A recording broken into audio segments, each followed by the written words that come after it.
Hello friends, here we are back again discussing the third most important object of the creation of an Access database.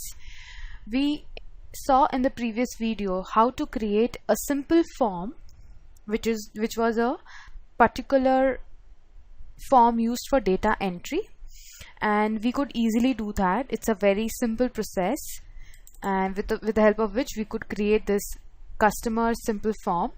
We also had a look at the creation of a split form, which helps us in creating a form wherein we can see one single data, as in one single record all at once, and we also have a list of records as a sub form which is available, we can call that. So this helps us to give two views regarding the data we have.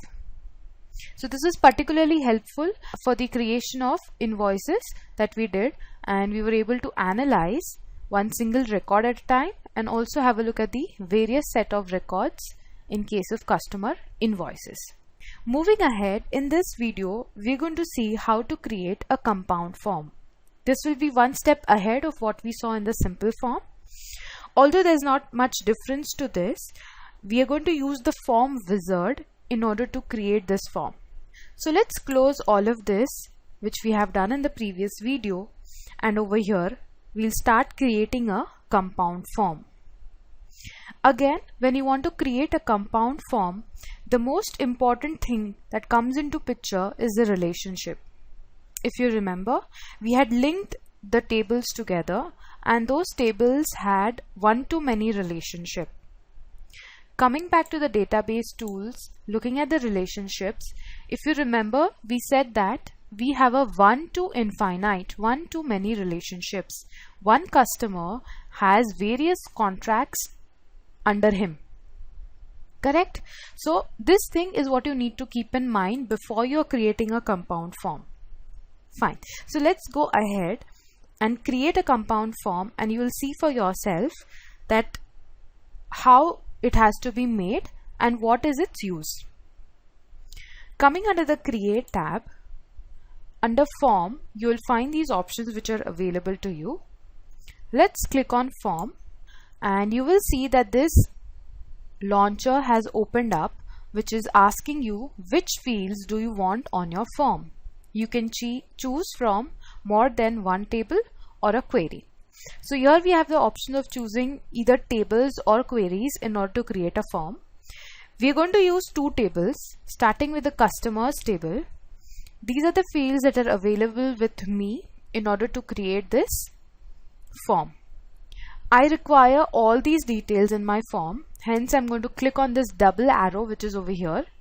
As soon as I click on that, all my fields have been selected for my form. Not only this, I require some fields from the contracts table as well. So you can just read out table contracts. I'm going to select that.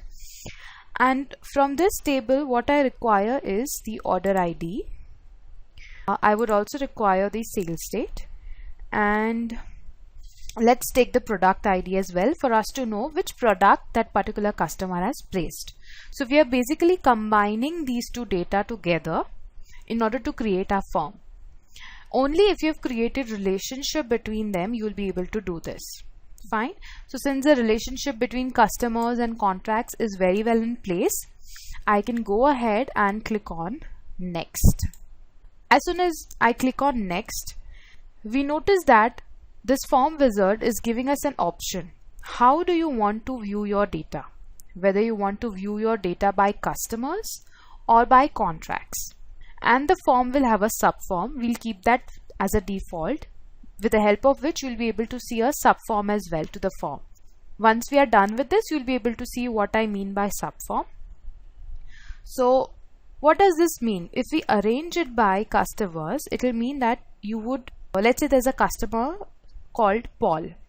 So all its sales or all its contracts that are under him will also be visible.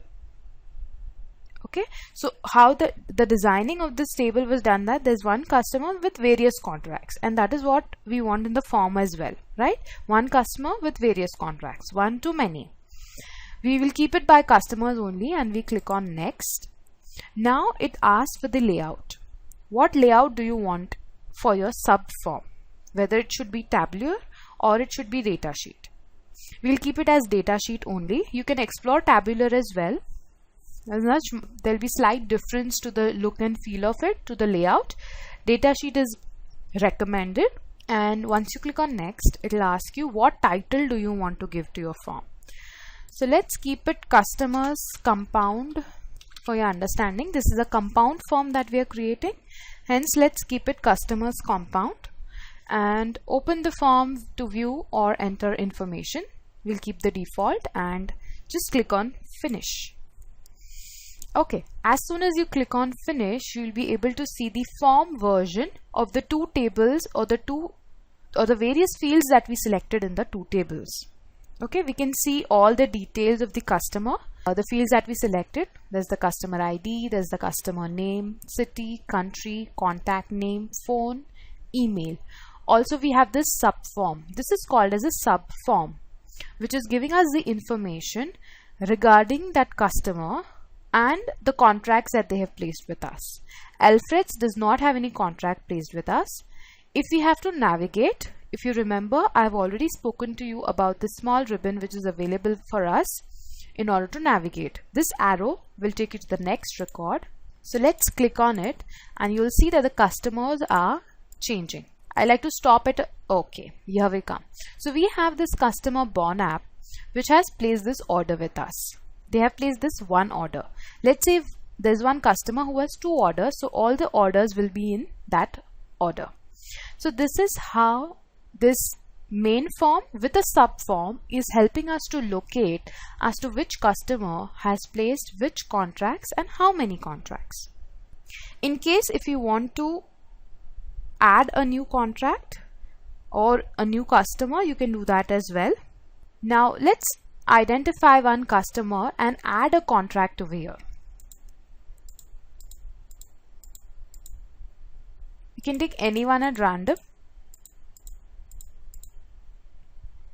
and for you to remember, this will take you to the very first record, next record, last record, and to create a new blank record. Fine.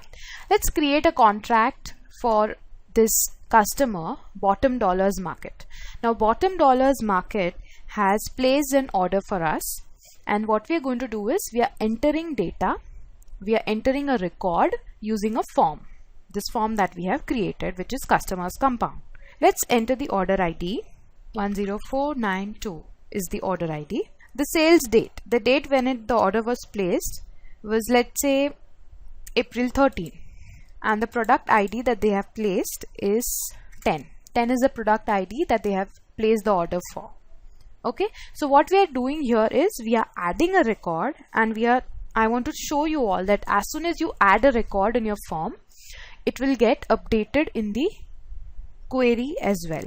Okay, so we are just going to now check if the customer's contract query shows us this updation. Remember this customer, Bottom Dollars Markets, it should have a contract with order ID 10492. Let's close this and go to the customer's contract query. If we have a look at this, you will find that there is Bottom Dollars Market with the order ID 10492. Since we did not update the contracts amount, you'll see that the amount is blank over here, but that could be easily done as we updated the other fields. This also can be done. So you just saw how we create a compound form using one or more. We use two tables, so basically two tables, and then we input the data for our customer, and we saw that it got updated automatically in the queries that we created.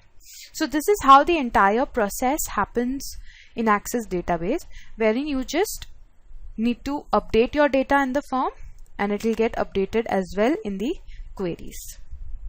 Fine. In the next video, we're going to see how we can make our forms look more presentable and make them more readable. So let's do that now.